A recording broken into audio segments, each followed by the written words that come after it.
जब operating system की बात करें तो ऑपरेटिंग सिस्टम के अंदर ही डिफरेंट प्रोसेसेस जो कोऑपरेटिंग है, वहां पर हम लोग उसको एक एग्जांपल से समझ सकते हैं, जिसको हम लोग कहते हैं producer consumer problem. So what are this producer consumer? Like print. Print जब आप कर रहे हो तो it is generating the characters and the print driver is consuming that characters to print it. तो यहाँ पर प्रिंटर जो हो गया हमारा वो प्रोड्यूसर हो गया, और प्रिंट ड्राइवर जो हो गया हमारा क्या हो गया? कंज्यूमर हो गया.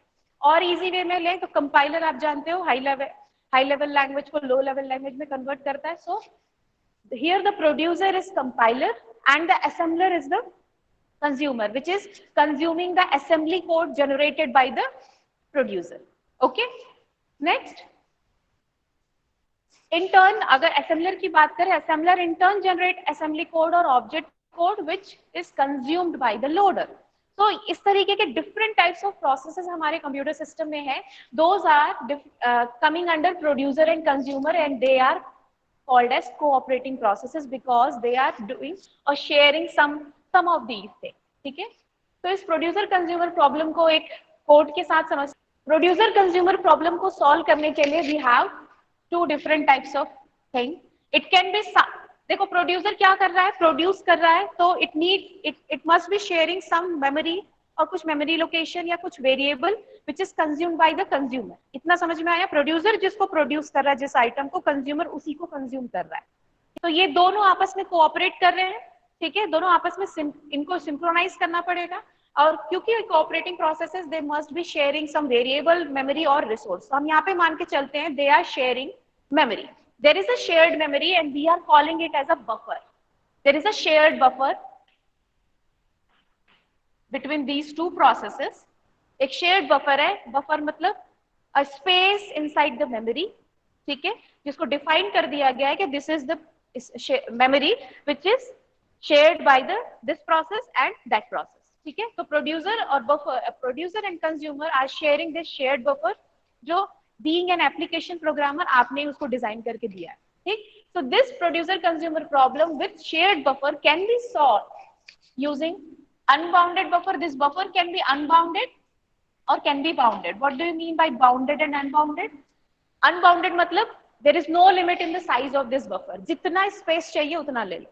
ठीक है, मतलब प्रोड्यूसर जितना प्रोड्यूस करना चाहे प्रोड्यूस कर सकता है, उसके लिए कोई लिमिट नहीं है. Whereas in bounded buffer problem, जब हम लोग ये सेम प्रॉब्लम को दो टाइप से सॉल्व कर सकते हैं, अनबाउंडेड एंड बाउंडेड. तो बाउंडेड क्या ये बता रही हूँ, अनबाउंडेड क्या ये बता रही हूँ. अनबाउंडेड में इस बफर के साइज में कोई लिमिट नहीं है. There is in bounded there is a limit in the buffer size. ठीक है, तो here we are solving first bounded buffer problem, क्योंकि वो समझ में आ जाएगा तो अनबाउंडेड करने में कोई टेंशन नहीं होगी. ठीक, बाउंडेड बफर मतलब buffer is a space in a memory which is shared by producer and consumer both, and it is a limited space that has to be shared among those. ठीक है, उनको ये limited space में ही काम करना है. अब ये लिमिटेड स्पेस बोल देने का मतलब ये कि जब स्पेस भर जाए तो प्रोड्यूसर को स्टॉप होना है. If there is no item in the buffer तो कंज्यूमर को स्टॉप करना है. तो you know the stopping condition. ठीक है, एग्जिट कंडीशन क्या है? तो producer will produce the item. मान लो ये हमारा बफर है, this is our buffer, it has n location. ठीक है, बफर साइज हमारा है n. ठीक है, n हमारा बफर का साइज है. इसका मतलब n लोकेशंस है, ये 0 से लेकर पूरा n तक. ठीक है, n लोकेशंस हमारे पास है. प्रोड्यूसर स्टार्ट करेगा यहाँ से प्रोड्यूस करना. एक आइटम उसने प्रोड्यूस किया, ओके फाइन. अभी कंज्यूमर कंज्यूम नहीं कर रहा है, अभी प्रोड्यूसर प्रोड्यूस करते जा रहा है. कब तक प्रोड्यूस कर सकता है? जब तक कि स्पेस होगा बफर में, तब तक वो प्रोड्यूस कर सकता है. जैसे ही साइज n तक पहुंच जाएगा बफर का size, that there is no another space to produce new item, तो प्रोड्यूसर को वेट करना पड़ेगा. राइट, क्यों? Because there is no space, consumer has to consume some item. If now the consumer will consume an item, so it will start consuming from here only. ठीक है, producer ने produce भी यहीं से start किया था, consumer भी sequentially चलेगा, यहाँ से कंज्यूम करना स्टार्ट करेगा और फिर कंज्यूम करता चला जाएगा. ठीक, और प्रोड्यूसर जो है जस्ट अगर यहाँ तक वो पहुंच गया है, एंड तक पहुंच गया है, तो वो वापस से उसको फिर से आना पड़ेगा, क्योंकि स्टार्टिंग में अब जगह बच गई है, तो इसलिए हमको सर्कुलर एरे की जरूरत पड़ती है. So this buffer, the shared buffer is implemented using circular array. ये ध्यान रखना. Bounded buffer producer consumer problem में the buffer which is shared among those processes are implemented using circular array. Clear? तो circular array का concept यहां तक समझ आया किस तरीके से होगा. अब इसको मैं और थोड़ा आगे बढ़ा रही हूँ. हमने बफर साइज डिफाइन कर दिया है, ठीक है. अब n नहीं रखेंगे हम लोग, यहाँ पे कुछ लिख देते हैं, 10 लिख देते हैं, 5 लिख देते हैं, ठीक है, 10 लिख देते हैं. ठीक, हैश डिफाइन बफर साइज हमने लिख दिया. अब एक स्ट्रक्चर बनाते हैं. आपने सी तो पढ़ा ही हुआ है, टाइप डेफ स्ट्रक्ट. कुछ स्ट्रक्चर बनाया, अभी इसके अंदर का मैंने लिख रही हूँ. जो ऑब्जेक्ट है दैट इज आइटम, ठीक है. आइटम इज एन ऑब्जेक्ट और an object which is produced by the producer और कंज्यूम्ड बाय द कंज्यूमर, ठीक है. एक आइटम ऑब्जेक्ट आपने बनाया है और दो पॉइंटर आपको लगेंगे. एक पॉइंटर प्रोड्यूसर को लगेगा टू इंक्रीमेंट और to point out the location which is the free location. Next, दो पॉइंटर हमने क्यों लिए? Because we have two processes. एक प्रोसेस का काम है प्रोड्यूस करना, एक प्रोसेस का काम है कंज्यूम करना, ठीक. और आप देखिए वो दो इसलिए लगेंगे क्योंकि दोनों साथ में काम करें जरूरी नहीं है. प्रोड्यूसर प्रोड्यूस करते जा रहा है, अगर एक पॉइंटर आपने लिया तो वो बढ़ जाएगा पूरा और दूसरा जीरो के जीरो में ही रहेगा, राइट. तो initially this is zeroth position इस तरीके से, और दोनों के दोनों इन और आउट किसको पॉइंट कर रहे हैं? जीरो पोजीशन को, जब there is no items in the buffer. In is a pointer which is used by which will be used by the producer and it will point to the next free location in the buffer. Whereas out is the pointer which is used by the consumer which will point to the first full position in the buffer. क्यों? Out pointer consumer के पास है, consumer का काम है consume करना, तो first full position कौन सी है उसको out point. Producer क्या कर रहा है? देखो while 1 क्यों रख रहे हैं? क्योंकि प्रोड्यूसर को एग्जीक्यूट होने के लिए कोई कंडीशन की जरूरत नहीं है, इट कैन एग्जीक्यूट डायरेक्टली, इसलिए while 1 रख रहे हैं. while 1 का कंसेप्ट आपको पता होगा. देन ओके, अभी इसको ध्यान मत दो, नहीं तो आप इसको ध्यान मत दो, अभी ये पोर्शन ध्यान मत दो, सीधे नीचे आओ. यहाँ पे हम क्या करने वाले हैं? We will produce an item. Here this producer will produce an item. एक वेरिएबल लिया है हमने नेक्स्ट प्रोड्यूस, उसमें ही हम सारा स्टोर करने वाले हैं, ठीक है. नाउ दैट नेक्स्ट प्रोड्यूस्ड, जो भी उस वेरिएबल में जो भी डेटा है that has to be stored in the buffer. ये काम इसके अंदर होने वाला है, ठीक.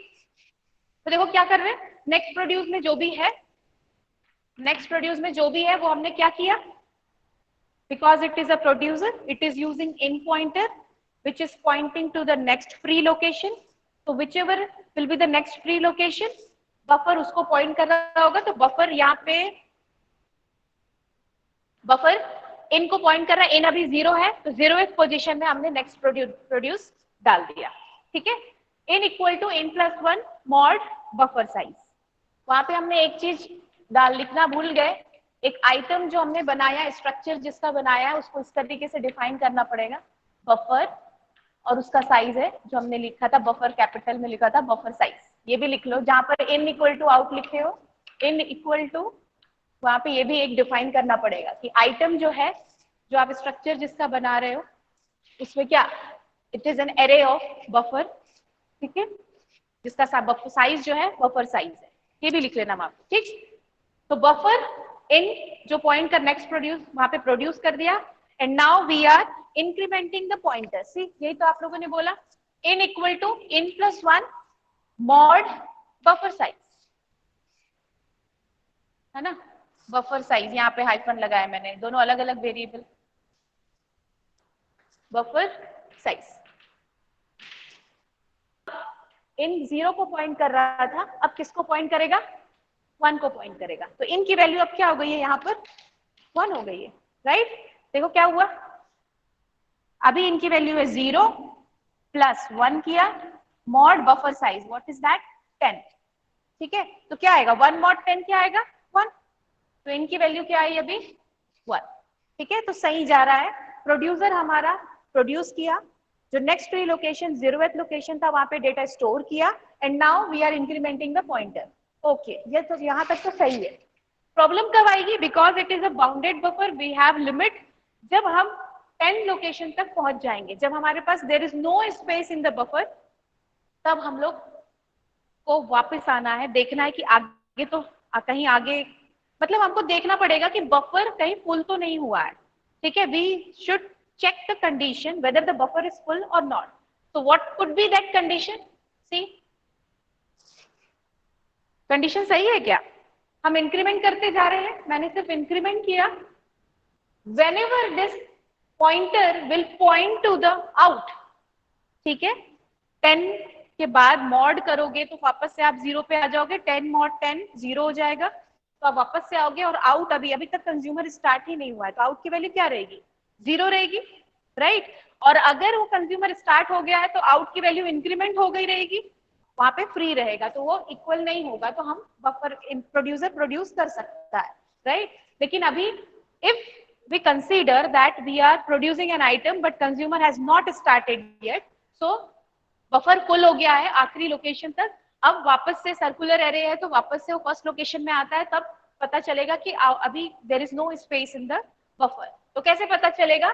जब n+1 mod buffer size will be equal to out. Clear है क्या ये कंडीशन? अगर ऐसा होता है तो हमको क्या करना है? रुक जाना है, कुछ नहीं करना है। If there is no space in the buffer, producer has to wait, right. तो इसलिए मैंने यहाँ पे देखो, एक्चुअली तो हम लोग ऐसे लिखते होंगे, यहाँ पे सेमीकोलन लगा दिया। सेमीकोलन लगा देने का मतलब क्या है? इफ और नाउ हम लोगों ने लगाया ही कंडीशन इसलिए है कि हमको वेट करवाना है, और वेट करवाने के लिए ये कब, जब तक ये कंडीशन फॉल्स नहीं हो जाती, it has to wait here. तो ये लूप चलते रहना चाहिए, इसको हमको वेट कराना है, प्रोड्यूसर को वेट कराना है कि there is no space in the buffer, you have to wait here. तो कैसे वेट करवाएंगे? n+1 mod buffer size equal to out कर दिया, ठीक, और यहाँ पे सेमीकोलन लगा दिया। जैसे ये कंडीशन फॉल्स होगी, इसका मतलब कंज्यूमर ने एक आइटम कंज्यूम कर दिया और there is a space now to produce, और अगर प्रोड्यूसर वेट कर रहा है यहाँ पर, तो क्या होगा? अब क्या बोले? टर्मिनेट हो जाएगा। So it will terminate and come to the next statement in the loop, next loop, ठीक है, बाहर आ जाएगा उस लूप से। तो वहां पर क्या है? नेक्स्ट प्रोड्यूस में जो भी आइटम है, जहां भी फ्री स्पेस मिला, इन पॉइंटर जिसको भी पॉइंट कर रहा है, बफर के उस स्पेस में हमने डेटा स्टोर किया, इनको फिर से इंक्रीमेंट कर दिया। यहाँ पे आपने कंडीशन चेक की, this is the while loop, ये व्हाइल लूप आपने कंडीशन चेक की। इफ इट इज ट्रू, इसके अंदर अगर कंडीशन ट्रू है, सेमीकोलन लगाने का क्या मतलब है? कंडीशन लगाया और सेमीकोलन लगा दिया का मतलब ये, when there is a true condition, if the condition inside the loop is true, it will come again with to that loop only, and if it is false, तब वो जाएगा, एग्जिट हो जाएगा इस लूप से और नेक्स्ट स्टेटमेंट में चला जाएगा, जो भी उस लूप के बाहर लिखा हो। ये हो रहा है इस व्हाइल लूप में, इस पर्टिकुलर व्हाइल लूप, ठीक है। अच्छा, अब आप लोगों के लिए 3 बफर्स का साइज 3 लीजिए और उसको सॉल्व करके बताइए। प्रोड्यूसर ने प्रोड्यूस किया कोई भी एक आइटम, मान लो 5, ठीक, उस समय हम कहाँ थे?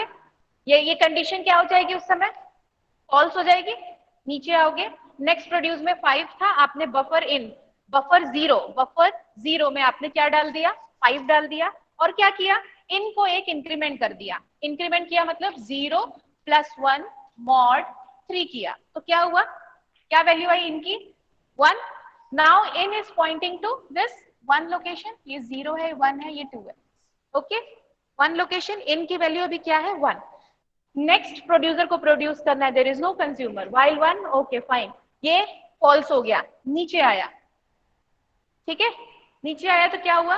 देखो फिर से इन किसको पॉइंट कर रहा था? 1 को, तो 1 में हमने 7 प्रोड्यूस कर दिया, और इनकी वैल्यू क्या हो गई? अभी देखो 1 + 1 मॉड 3 हो गई 2, ठीक है। फिर से प्रोड्यूस करना है प्रोड्यूसर को, व्हाइल लूप में अंदर आएगा, इनकी वैल्यू क्या आएगी? 2 + 1 is 3, mod buffer size 3 mod 3 will be equal to what? Now 0। Condition true हो गई, कंडीशन ट्रू हो गई, फॉल्स नहीं हुई, कंडीशन ट्रू हो गई। दैट मीन्स ये क्या करेगा? यहाँ पर वेट करता रहेगा, लेकिन अभी भी एक स्पेस बचा हुआ है हमारे पास, बफर में अभी भी एक स्पेस बचा हुआ है हमारे पास। This code will store buffer size -1 item if we take this condition as a exit or entry condition. Clear है? अब देखो कंज्यूमर, कंज्यूमर क्या कर रहा है? कंज्यूमर का काम है कंज्यूम करना। बताइए वहां पर क्या होगा कंज्यूमर का? कंज्यूमर को कब वेट करवाना है आपको? कंज्यूमर को वेट कब करवाना है? Yes, when there is no item in the buffer, so consumer has to wait. This is synchronization. Producer has to wait when the buffer is full, and the consumer has to wait when there is no item in the buffer. So क्या condition लगाओगे? And they both are pointing to the same location, that is in is equal to out, that means do nothing. ये लिखा है मैंने पहले से, ठीक है? While in equal to out, आपने लगा दिया wait. अगर there is no item in the buffer, you cannot consume anything, ठीक? So you have to wait, do nothing. Or if it is not true, that means there is an item in the buffer. So what you will do? You will take that item which is pointing by the out pointer. Buffer में वो point, वो location जो out point कर रहा है, उस location का जो item है आपने next consume में डाल दिया. It is a variable. Next consume is a variable. And out को एक increment कर दिया. इन द सेम वे जैसे हम इनको इंक्रीमेंट कर रहे थे, बिकॉज सर्कुलर एरे है, ठीक? यहाँ पे लिख लो consume is a variable where we are storing the item which we want to consume from the buffer, ठीक है? It is a variable and it is also a normal variable. Problem ये आ गया हमारा कि बफर पूरा fill नहीं हो रहा है, only 2 items are there. If the buffer size is 3, we can store only 2 item in the buffer, एक आइटम अभी भी खाली जा रहा है। तो इसके लिए do you have any solution? Can we modify this code from another way? कुछ और लगा सकते हैं, कुछ और कर सकते हैं? Can we take another variable counter which will be initialized to 0, ठीक है? और उसका वो काउंटर जो है वो देखता रहेगा जब भी प्रोड्यूसर एक आइटम प्रोड्यूस करेगा, we will increment that pointer by ++, and whenever the consumer will consume an item, we will decrement that counter, ठीक है? एक लाइन यहाँ ऐड करते हैं और ये एंट्री कंडीशन जो हमको प्रॉब्लम दे रही है उस प्रॉब्लम को हम लोग खत्म करते हैं। इक्वल टू 0 लिया। अब बताइए यहाँ पे क्या लिखेंगे? फुल कंडीशन में क्या लिखेंगे? Counter equal to buffer size. Buffer size simple. Counter when the counter is equal to buffer size, तो रुक जाओ भाई, सेमीकोलन। और अगर ऐसा नहीं है तो यही सारे काम करो, लेकिन एक एक्स्ट्रा काम और करो। क्या करना पड़ेगा? काउंटर ++, काउंटर आगे बढ़ेंगे, ++, इंक्रीमेंट कराएंगे। तो हमने क्या किया? काउंटर को एक इंक्रीमेंट कर दिया। जैसे ही एक आइटम प्रोड्यूस होता है हमने काउंटर इंक्रीमेंट कर दिया। इन द सेम वे यहाँ पर क्या चेंज करना पड़ेगा? यहाँ पे क्या चेंज करें? काउंटर की वैल्यू क्या हो जाएगी? when there is no item in the buffer, right? और काउंटर हमको क्या बता रहा है? Number of items in the buffer. When counter equal to 0, मतलब there is no item in the buffer, consumer has to wait, ठीक है? और फिर यहाँ क्या लिख देंगे? यहाँ पर कंज्यूमर काउंटर माइनस। क्लियर है? अब देखो, अब ड्राई रन करके देखो विद दिस, पूरा बफर फुल हो रहा है कि नहीं हो रहा है? होगा, क्योंकि आपने रोक कौन रहा था? ये वाला कंडीशन रोक रहा था जो यहाँ पर फुलफिल नहीं होगा। अभी भी आइटम है, बफर साइज हमारा 3 है, अभी 2 आइटम है, काउंटर की वैल्यू 2 है, बफर साइज 3 रहेगा उस पर्टिकुलर टाइम पे, तो 2 इज नॉट इक्वल टू 3, तो कंडीशन फॉल्स हो जाएगी, नीचे आएगा, उस जगह पर डेटा आइटम स्टोर कर लेगा। और जब नेक्स्ट टाइम आएगा तब काउंटर की वैल्यू यहाँ पे आपने ++ कर दी है, 3 कर दिए, तो 3 इक्वल टू 3, तब होगा wait condition for producer. Clear है?